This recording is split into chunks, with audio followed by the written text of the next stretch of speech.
Hello. Yeah, I've been kind of following this Amber Heard and Johnny Depp trial for well, it lasts. I mean, can't avoid it. It's everywhere. And there's been one thing that kind of bugs me. It's related to these two photos, which are allegedly two different photos taken two different times at two different lighting conditions. But I mean, everybody with good, basically everybody with any kind of basic eyesight can see that they're actually one the same photo, just one it's a bit color corrected and more saturated. But there is one way that it can actually prove that they are two identical photos, and we can do that easily in Photoshop and using the archaic CS2. So there's one neat feature that you can do. I have here taken out like just the kids find the difference picture, and I separated the right side in the Heron layer, so I can move it around. There's a still original version below it, and if I change the blending mode to difference, it will turn black. But it turned black because there's no difference between the top image and the image below it. So if I just move the top image a bit, you can start to see that things that are different are starting to pop out. For example, in the corners where there's very little or no difference in color, there is no difference between the pixel on top and pixel below. The color stays black, but everywhere where the pixel below is different from a pixel above it, we see the difference in color. And the stronger the color, the stronger the difference between those two pixels is. And if we move this right picture to the left side, and when they overlap, you'll see something interesting, and that is that using this we can see now highlighted differences between these two pictures. So for example, if we just do it like this and just highlight few of them and hide it, and you can see, oh yeah, look, we have a red pin that's not here. Green picture has different hills, there's different ending of the curtain, different arms on the clock, etc. So what we can use that for?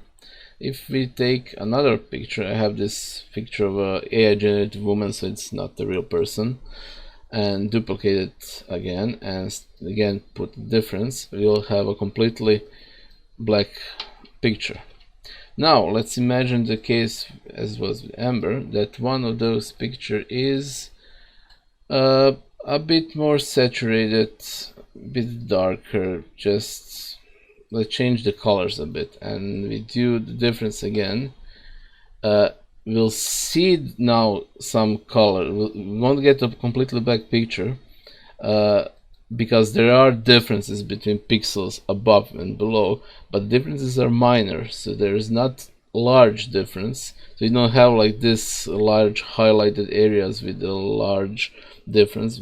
Just we got subtle bluish tones. Now let's see what we will get if we overlap these two pictures. So again, I have separated the one on the right in a separate layer. Let's duplicate it and let's place the difference blending on herself, so we still get completely black, so those two pictures are identical. And let's move now this picture to our left side until we overlap it with this one just a bit. Yeah, you can see we got the same result as we got here. But let's try something a bit more, a step further. Let's try getting this almost completely black by adjusting this picture. Now remember, we are adjusting the top image, which has this blending mode. Let's saturate it a bit. Oh yeah, we got a bit darker. Now you got it like here almost completely into the black. Yeah, and let's leave it. We're close enough. And we change the blending mode to normal. And if we move now this picture to the right, you can see that we got almost identical picture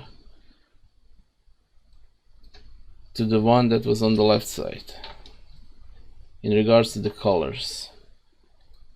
So previously we have this one, and with trying to match the one using the difference blending mode until we got almost black result, we got basically identical photo picture to the one that's presented as completely different one. And I mean, it's if you just think about it, if for two pictures that are taken to with a difference of a millisecond, they will have differences between them, because the person holding the camera will move a camera slightly. The person you're taking photo of, she will move her head a bit, maybe a breeze of air will move a few hairs on the head. It's impossible to take two pictures at two different times that will look identical as these look like. Even this minor difference that you see, they are only there due to the difference in color, which was edited. It's not the case of difference between something being a bit moved or like that between those two photos, which would be the case if they are taken in different time. So I don't know why they're even debating this, since this is clearly identical picture with just a bit Photoshop effect on it, and why it's allowed to be used as two different pictures taken two different times, because I said even the kindergarten kids can see that these are identical. I mean, the eyelashes are in completely same position, each strand of hair is in the same position. It's physically impossible to take two pictures at two different times to match each and every single pixel as they match here. So yeah, that's, I mean, as I said, it's clear that they are same, but I just want to show you this using this Photoshop effect, that it can be actually quantified in the way that they are identical. You don't need to say, oh yeah, this hair looks, strand of hair looks same to this one, something like, yeah, but they are slightly different. No, they are actually not. They are pixel perfectly identical. So yeah, that's